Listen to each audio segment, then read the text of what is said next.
हमारे यहाँ से बहुत सारे वर्कर कहाँ काम करते हैं? सऊदी अरब।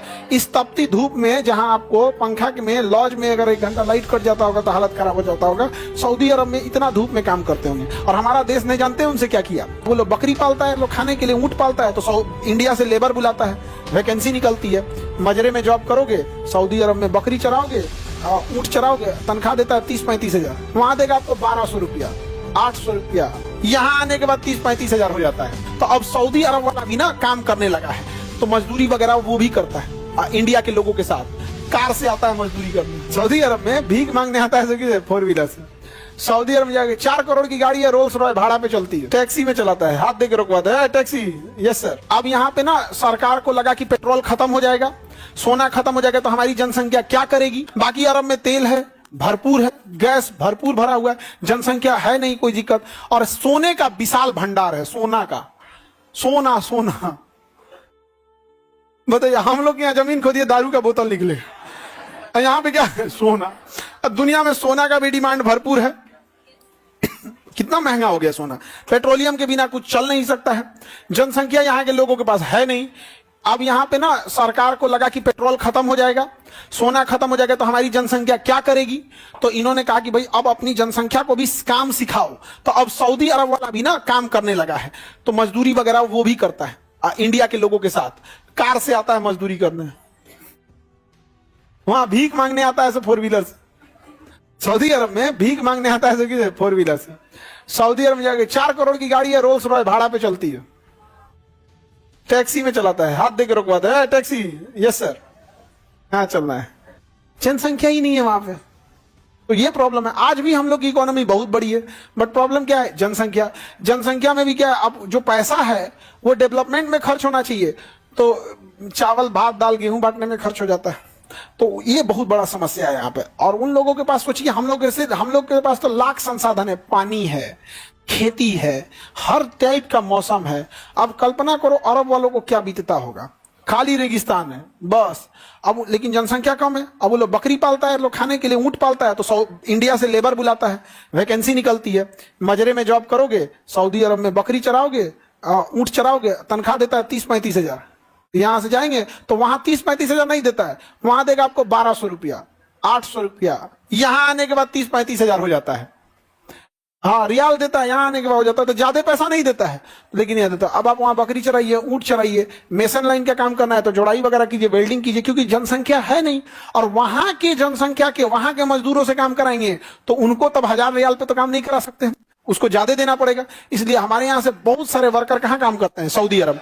इस तपती धूप में जहां आपको पंखा में लॉज में अगर 1 घंटा लाइट कट जाता होगा तो हालत खराब हो जाता होगा, सऊदी अरब में इतना धूप में काम करते होंगे। और हमारा देश नहीं जानते उनसे क्या किया।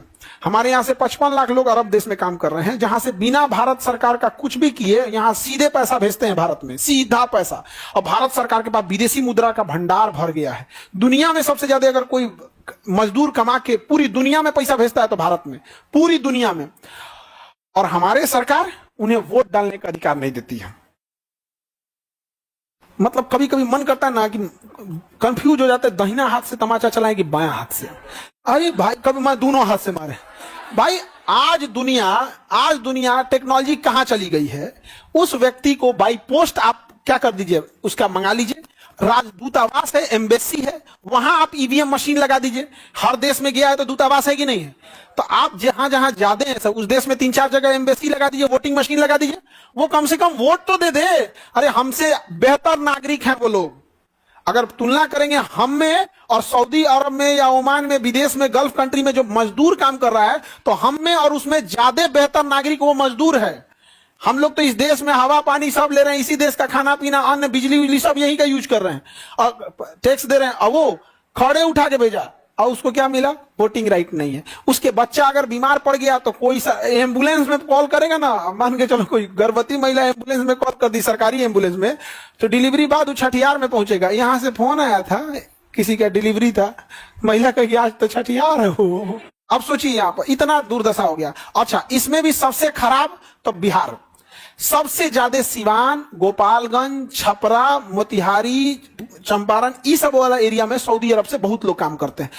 मजबूरी में वो लोग लखनऊ उतरते हैं। कहां उतरते हैं? लखनऊ उतरने के बाद अब ट्रेन में देखते हैं तो रिजर्वेशन है कि नहीं है, तब आते हैं बिहार में। समझा कि नहीं? धिक्कार है इन लोगों को कि कोई इंटरनेशनल एयरपोर्ट नहीं बना सके। और बेशर्मो जयप्रकाश नारायण एयरपोर्ट के अगवा लिख ले इंटरनेशनल एयरपोर्ट। रे बेशरम कहीं का, बेशर्मी का हद होता है। जब तुम्हारे यहां से फ्लाइट नहीं उड़ती है तो कितना बड़ा बेशरम है। अब बड़का अक्षर में और लेटरवा के पीछे लाइट जलाता है इंटरनेशनल एयरपोर्ट। गजब बेशरम है, बाप रे बाप, गजब बेशरम। समझे?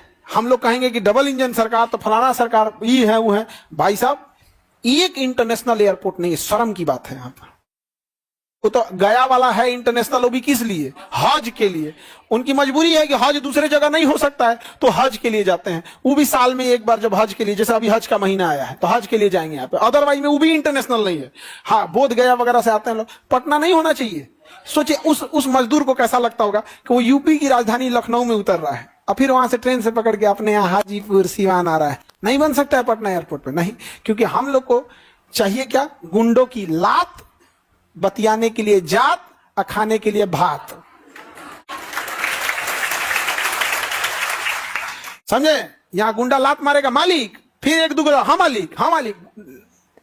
नौक मतलब ना, गुलामी करने में हम आज भी आगे हैं। यहाँ एक गांव में एक विधायक घूम जाएगा ना, नतमस्तक हो जाएंगे लोग यहाँ पर। विधायक जी प्रणाम, प्रणाम, विधायक जी प्रणाम। लगता है कि इनके घर का खर्चा यही उठा रहे हैं।